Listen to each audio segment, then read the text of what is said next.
Halo Sobat Mindo, ketemu lagi di channel favorit kita semua, Kampus Indonesia.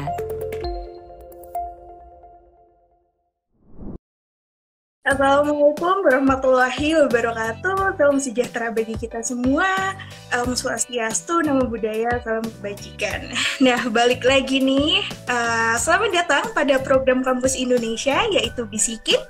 Bisikin itu apa sih, Kak? Jadi, Bisikin itu adalah program Kampus Indonesia yang dilaksanakan melalui live Instagram dengan metode sharing section nih. Nah, pada kesempatan kali ini kita udah datang nih Kak Ezra sebagai pemateri. Nah, tema sharing session malam ini yaitu mengenai keresahan mahasiswa semuanya nih. Terutama ya mahasiswa pada semester akhir, yaitu bisa kita bilang sebagai skripsian gitu. Dan untuk tema besarnya, kita bakalan terfokus kepada things you need to know sebelum skripsian. Oke. Selagi teman-teman absen, nggak lupa kita perkenalan diri terlebih dahulu. Perkenalkan, sebelumnya nama aku Valerina Ernanda Dianisa Mentari, biasa dipanggil Vale atau Vela boleh gitu. Aku adalah seorang mahasiswa filsafat Universitas Gadjah Mada angkatan 2020 yang akan menjadi moderator pada malam hari ini. Dan nggak lupa juga nih, kita harus kenalan sama Kak Ezra sebagai pembicara. Boleh Kak Iza, silahkan perkenalan diri terlebih dahulu, mungkin bisa dari nama, background pendidikan, atau kesibukan yang lagi dilakuin. Oke, halo teman-teman, kenalin, nama aku Ezra, jadi aku dari Pekanbaru. Kalau teman-teman yang udah follower lama itu udah tahu ya, aku dari Pekanbaru, tapi kebetulan udah 1 minggu ini lagi di Bogor, karena ada kerjaan juga teman-teman. Nah, kalau untuk background pendidikan, aku alumni Magister Science, jadi baru lulus S2 gitu, kayak gitu Kak. Oh iya. Magister Science di mana nih Kak? Boleh tahu? Di Pekanbaru, di Universitas Riau. Oh, Universitas Riau. Untuk S1-nya di mana? Di Universitas Riau juga, kebetulan. Oke, salam kenal Kak Ezra. Nah, untuk kesibukan yang lagi dilakuin nih, apa nih? Akhir-akhir ini. Mau ini ya, kita sepil dikit ya. Buat teman-teman yang sekarang ini follower aku ya, ini aku baru banget menyelesaikan buku Kavale. Jadi aku kemarin baru nulis buku, baru selesai. Jadi sekarang naskahnya sedang di penerbit gitu ya. Jadi besok bentar lagi doain aja teman-teman, semoga lancar semua proses bukunya. Itu bukunya juga berkaitan sama skripsi kok gitu. Jadi kegiatan sekarang ya ngonten, habis itu nulis buku kayak gitu Kavale. Salam dari Brebes, salam juga Debbie. Nah, buat teman-teman yang belum tahu, Kak Ezra ini adalah seorang content creator juga di Instagramnya sendiri, yaitu bisa dikasih tahu Kak Instagramnya apa? Instagram @ezra_alfatah. Ini teman-teman bisa klik aja yang di bagian Kampus Indonesia ini, diklik aja nanti kelihatan. Iya. Bisa di-follow ya teman-teman. Iya. Banyak banget informasi mengenai skripsi di situ. Jadi buat kalian yang kepo tentang informasi skripsi lebih lanjut, bisa banget follow Instagram Kak Ezra nih. Nah, kalau teman-teman nanya nih, bocoran nih teman-teman, sedikit bocoran Kak Vale. Dulu tuh aku sarjana itu di semester 7. Nah, itu ada beberapa strategi tentunya dong teman-teman yang aku jalanin sehingga bisa selesai kuliah gitu kan. Ibaratnya di semester 7 itu udah selesai gitu S1-nya. Nah, itu ada beberapa strateginya. Nah, kalau tadi Kak Vale nanya, kira-kira semester berapa sih waktu yang paling tepat untuk memulai skripsi? Jadi aku tanya balik ke teman-teman, kira-kira di semester berapa nih teman-teman dapat mata kuliah metode penelitian. Nah, biasanya yang namanya mata kuliah metode penelitian itu tentu tugas mata kuliahnya itu membuat sebuah proposal penelitian. Nah, kenapa dulu aku bisa menyelesaikan S1 dengan cepat? Alhamdulillah banget. Karena pada saat itu, di saat mengerjakan tugas metode penelitian, itu proposalnya tugas akhir mata kuliah itu aku seriusin gitu Kak Vale. Jadi begitu selesai mata kuliah metode penelitian, aku udah punya proposal nih, aku udah punya judul skripsi, tinggal diajukan aja ke jurusan, diterima, lanjut bimbingan lagi, langsung seminar deh kayak gitu. Oh, berarti prosesnya lumayan cepet ya Kak ya? Yang kebetulan aku nih mewakili teman-teman yang OTW semester 5 nih. Nah, aku sendiri udah dapat metode penelitian. Nah, itu berarti kita bisa mulai susun rencana itu dari mulai kita dapat makul itu. Bener banget. Dan yang paling penting kayak gini teman-teman, ketika teman-teman mau memutuskan nih, gini ya, SMA dengan kuliah itu kan berbeda. Kuliah dengan SMA itu berbeda. Ibaratnya gini, teman-teman pernah merasa gini nggak sih kalau kita selama kuliah sekolah SMA dulu atau SMK gitu ya, itu mau sebandel apapun kita tetap bakal lulus kan ya. Ibaratnya gini, kita masuk bareng sama teman-teman satu kelas, itu besok lulusnya bareng loh gitu. Nah kalau kuliah nggak kayak gitu teman-teman. Kuliah itu ibaratnya kita masuknya bareng, lulusnya belum tentu bareng gitu. Nah jadi makanya di kuliah itu penting banget kita harus menyusun strategi di mana kapan nih waktu yang paling tepat. Misalkan kita untuk organisasi, fokus organisasi semester berapa. Kalau aku dulu dari semester 1 sampai semester 3 itu fokus banget organisasi. Nah, kemudian semester 4 sampai semester 5 itu udah aku kurangin. Tinggal organisasi yang bagian internal kampus aja.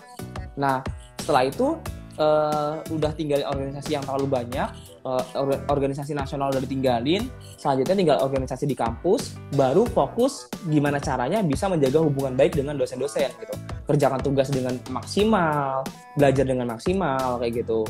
Nah, di semester 5 kebetulan aku udah dapat mata kuliah metode penelitian, aku udah mulai fokus bikin judul skripsi. Semester 6 aku sebentar proposal, semester 7-nya pulang KKN, aku langsung sidang skripsi gitu.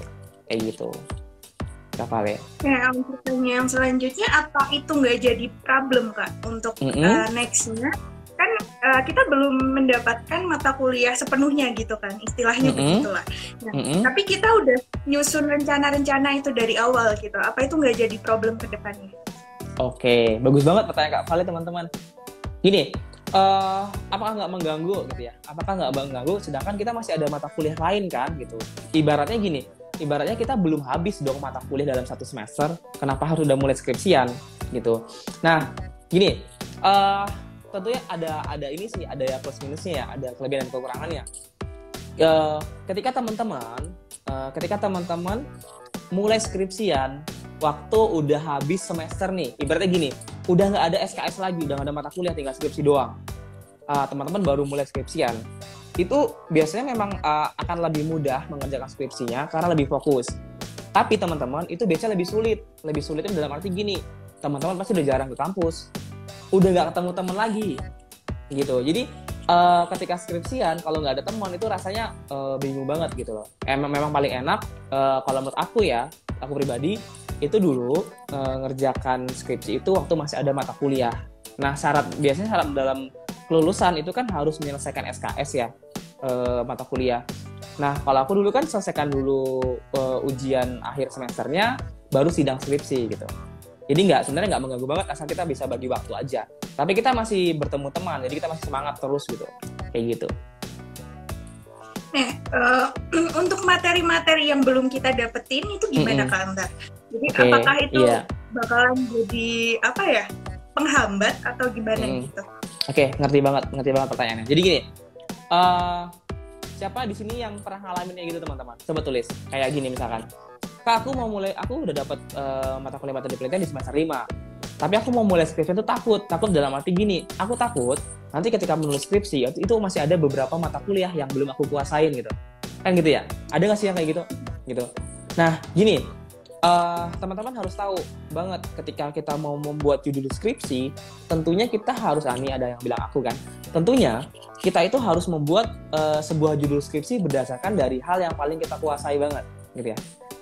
Itulah salah satu rahasia teman-teman di mana teman-teman kita yang lain itu bisa menyelesaikan skripsi dengan cepat gitu loh. Ibaratnya dalam waktu 6 bulan aja dia itu udah bisa sarjana loh gitu. Udah selesai skripsinya ya, Misalkan dari awal dapat judul skripsi nih, menjelang sidang skripsi itu 6 bulan aja. Itu udah cukup biasanya gitu ya. Itu karena dia memilih judul skripsi berdasarkan dari kemampuan.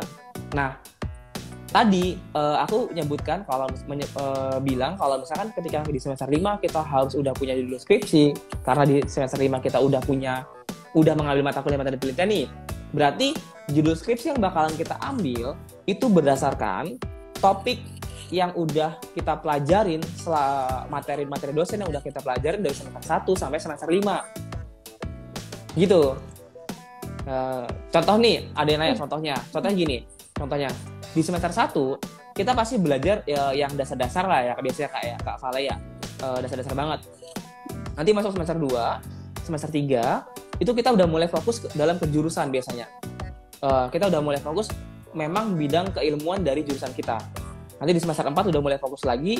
Nah, di semester 5 itu biasanya kalau menurut aku ya, di semester 5 itu adalah semester yang paling 4 dan 5 itu biasanya semester paling sibuk sih ya. Karena apa ya? Karena ibaratnya mata kuliah yang kejuruan itu kita benar-benar mempelajari banget di semester itu biasanya.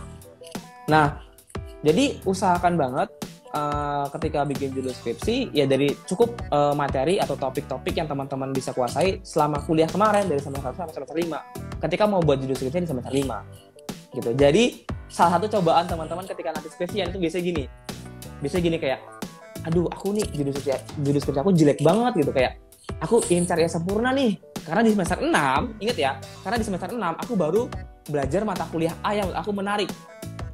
Ganti judul mata kuliah A gitu. Nanti di semester 7 itu ganti lagi karena merasa kayaknya di semester 7 ini ada mata kuliah lebih menarik nih gitu. Nah, itu salah satu hal yang harus dijaga ketika membuat judul skripsi itu kayak jangan terlalu idealis teman-teman gitu. Kayak gitu Kak Vale. Oke, dan ini juga ada pertanyaan nih, masih mengenai mata kuliah metode penelitian.